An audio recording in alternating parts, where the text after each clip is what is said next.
Good evening, everyone. Welcome back to our channel. I'm gonna be trying something different today. With the evening, we're gonna call this, I don't know, evening wrap up. Maybe I'll change the name later.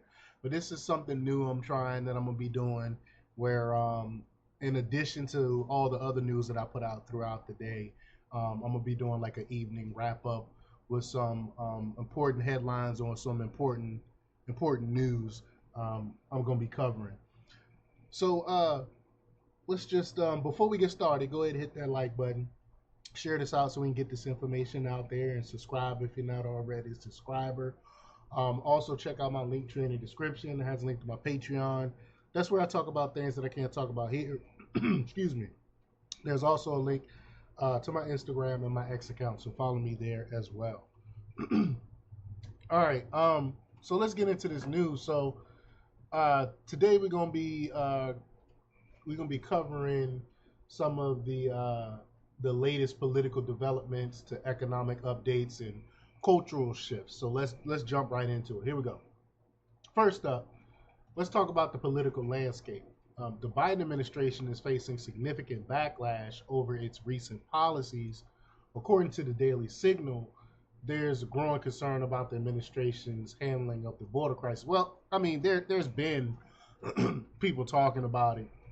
In fact, some people even believe like they just caught a terrorist crossing over into the border, and people are still funneling in through the border. So of course, conservative lawmakers are calling for stricter immigration policies to protect American jobs and ensure public safety. But we're going to have to wait until Trump comes in January.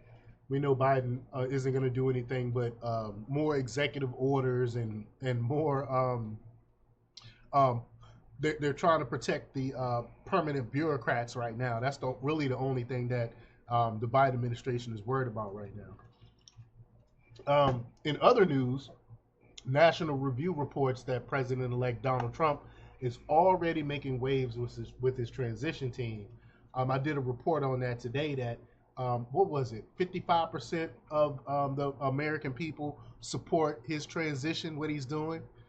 But he's announced plans to work closely with Mexico and El Salvador on deportation strategies, signaling a tough stance on illegal immigration.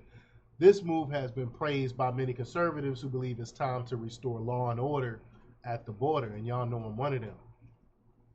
Now, turning to the economy, uh, there's a lot happening. The Daily Signal highlights the Biden administration's unprecedented $15 billion loan to California utility company for climate change initiatives.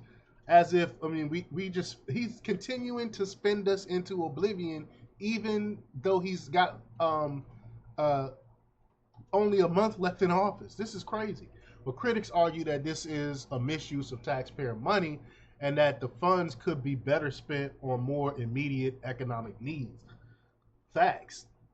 Now, meanwhile, National Review discussed the ongoing debate um, on over the electoral college. Some Democrats are pushing to abolish it, but conservatives argue that it plays a crucial role in ensuring fair representation for all states. Y'all know that's something I've been arguing for a while. Like it gives it gives all states a say, not just the big, just not the states with the big cities a say on who's going to be our president.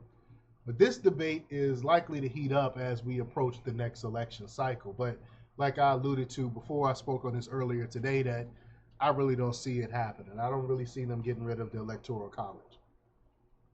On the cultural front, there's been a lot of buzz about recent changes in media and entertainment. The Western Journal reports that Disney has decided to drop a transgender storyline from one of its upcoming animated series.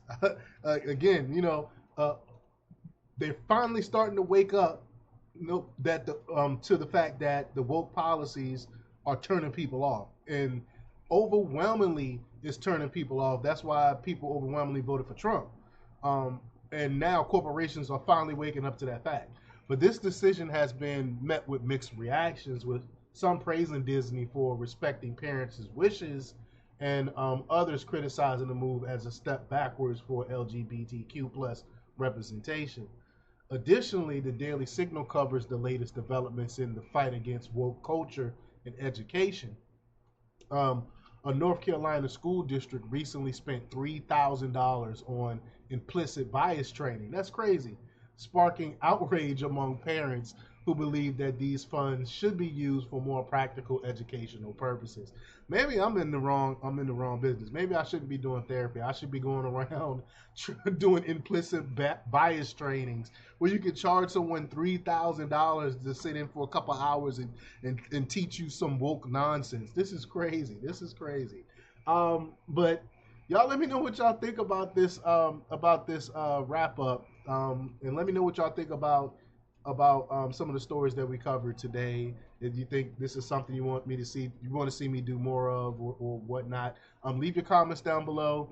Like, share, and subscribe, and check out jjthepsychotherapist.com for the latest in news. Until next time, peace.